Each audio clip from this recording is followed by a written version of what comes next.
اعوذ باللہ من الشیطان الرجیم بسم اللہ الرحمن الرحیم۔ فضائل اعمال کی تعلیم، حکایت صحابہ، باب نمبر اول۔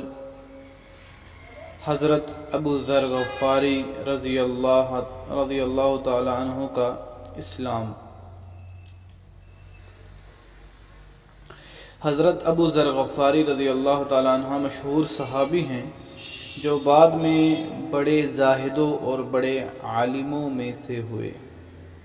حضرت علی کرم اللہ وجہ کا ارشاد ہے کہ ابو ذر رضی اللہ تعالی عنہ ایسے علم کو حاصل کیے ہوئے ہیں جس سے لوگ عاجز ہیں، مگر انہوں نے اس کو محفوظ کر رکھا ہے۔ جب ان کو حضور اقدس صلی اللہ علیہ وسلم کی نبوت کی پہل خبر پہنچی تو انہوں نے اپنے بھائی کو حالات کی حقیقت کے واسطے مکہ بھیجا کہ جو شخص یہ دعویٰ کرتا ہے کہ میرے پاس وحی آتی ہے اور آسمان کی خبریں آتی ہیں، اس کے حالات معلوم کریں اور اس کے کلام کو غور سے سنیں۔ وہ مکہ مکرمہ آئے اور حالات معلوم کرنے کے بعد اپنے بھائی سے جا کر کہا کہ میں نے ان کو اچھی عادتوں اور عمدہ اخلاق کا حکم کرتے دیکھا اور ایک ایسا کلام سنا جو نہ شعر ہے نہ کاہنوں کا کلام ہے۔ ابو ذر رضی اللہ تعالی عنہ کی اس بات سے تفشیش نہ ہوئی تو خود سامان سفر کیا اور مکہ پہنچے اور سیدھا مسجد حرام میں گئے۔ حضور صلی اللہ علیہ وسلم کو پہچانتے نہیں تھے اور کسی سے پوچھنا مصلحت کے خلاف سمجھا۔ شام تک اس حال میں رہے۔ شام کو حضرت علی کرم اللہ وجہ نے دیکھا کہ ایک پردیسی مسافر ہے۔ مسافروں کی، غریبوں کی، پردیسیوں کی خبر گیری، ان کی ضرورتوں کا پورا کرنا ان حضرات کی گھٹی میں پڑا ہوا تھا، اس لیے ان کو اپنے گھر لے آئے، میزبانی فرمائی، لیکن اس کے پوچھنے کی کچھ ضرورت نہ سمجھی کہ کون ہو، کیوں آئے ہو۔ مسافر نے بھی کچھ ظاہر نہ کیا۔ صبح کو پھر مسجد میں آ گئے اور دن بھر اسی حال میں گزارا کہ خود پتہ نہ چلا اور دریافت کسی سے کیا نہیں۔ غالباً اس کی وجہ یہ ہوگی کہ حضور صلی اللہ علیہ وسلم کے ساتھ دشمنی کے قصے بہت مشہور تھے۔ آپ صلی اللہ علیہ وسلم کو اور آپ صلی اللہ علیہ وسلم کے ملنے والوں کو ہر طرح کی تکالیفیں دی جاتی تھی۔ ان کو خیال ہوا کہ صحیح حالت معلوم نہیں ہوگا اور بدگمانی کی وجہ سے مفت کی تکلیف علیحدہ رہی۔ دوسرے دن شام کو بھی حضرت علی رضی اللہ تعالی عنہ کو خیال ہوا کہ پردیسی مسافر ہے، بظاہر جس غرض سے کے لیے آیا ہے وہ پوری نہیں ہوئی، اس لیے پھر اپنے گھر لے گئے اور رات کو کھلایا سلایا، مگر پوچھنے کی اس رات بھی نوبت نہ آئی۔ تیسری رات کو پھر یہی صورت ہوئی تو حضرت علی رضی اللہ تعالی عنہ نے دریافت کیا کہ تم کس کام سے آئے ہو، کیا غرض ہے؟ تو حضرت ابو ذر رضی اللہ تعالی عنہ نے اول اس کو قسم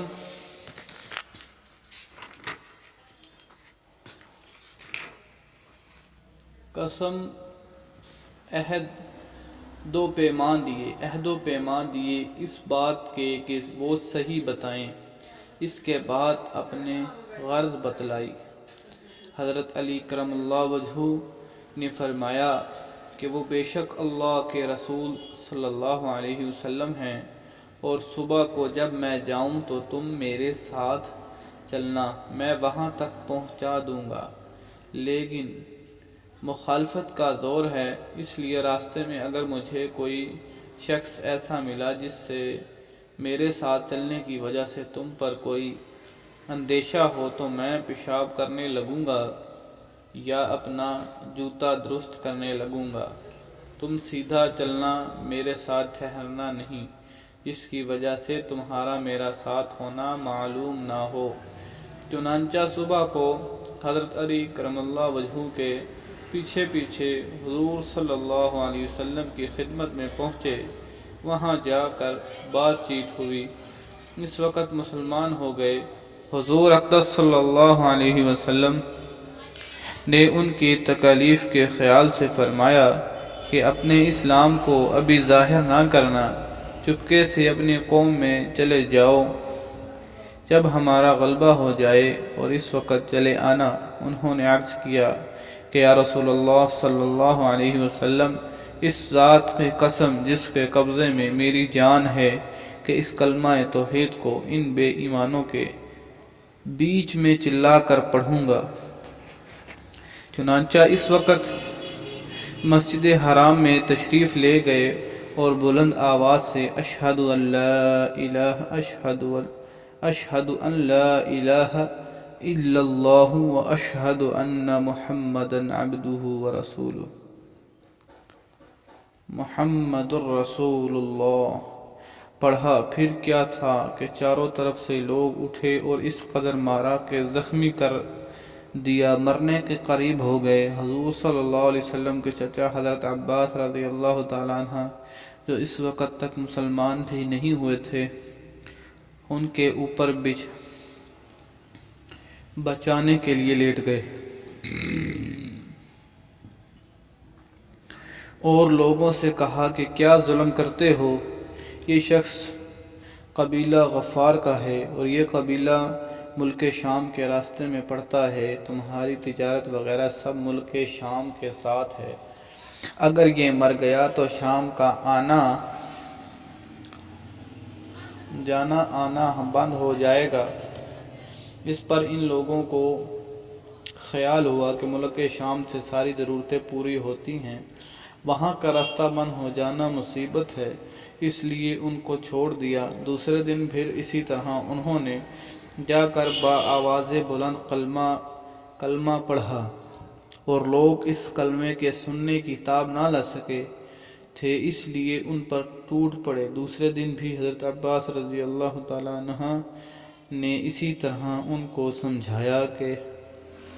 سمجھا کر ہٹایا کہ تمہاری تجارت کا راستہ بند ہو جائے گا۔ فائدہ: حضور اقدس صلی اللہ علیہ وسلم کے اس ارشاد کے باوجود کہ اپنے اسلام کو چھپاؤ، ان کا یہ فعل حق کے ظاہر کا ولولہ اور غلبہ تھا کہ جب یہ دین حق ہے تو کسی کے باپ کا کیا جا رہا ہے جس سے ڈر کر چھپایا جائے، اور حضور صلی اللہ علیہ وسلم کا منع فرمانا شفقت کی وجہ سے تھا۔ ممکن ہے کہ تکالیف کا تحمل نہ ہو، ورنہ حضور صلی اللہ علیہ وسلم کے حکم کے خلاف صحابہ کی یہ مجال ہی نہ تھی۔ چنانچہ اس کا کچھ نمونہ مستقل باب میں آ رہا ہے۔ چنانچہ حضور اقدس صلی اللہ علیہ وسلم خود ہی دین کے پھیلانے میں ہر قسم کی تکالیفیں برداشت کر رہے تھے، اس لیے حضرت ابو ذر رضی اللہ تعالیٰ عنہ نے سہولت پر عمل کے بجائے حضور اقدس صلی اللہ علیہ وسلم کی اتباع کو ترجیح دی۔ یہی ایک چیز تھی کہ جس کی وجہ سے ہر قسم کی ترقی دینی و دنیاوی صحابہ کرام رضی اللہ تعالیٰ عنہ اجمعین کے قدم چوم رہی تھی اور ہر میدان میں ان کے قبضے میں تھا۔ جو شخص بھی ایک مرتبہ کلمہ شہادت پڑھ کر اسلام کے جھنڈے تلے آ جاتا، بڑی بڑی قوتیں بھی اس کو روک نہ سکتی تھی اور نہ بڑے سے بڑا ظلم اس کو دین کی اشاعت سے ہٹا سکتا تھا۔ اللہ تعالیٰ میرے بھائیو دوستو بزرگوں عمل کرنے کی توفیق عطا فرمائے، آمین۔ السلام علیکم ورحمۃ اللہ۔ اللہ حافظ۔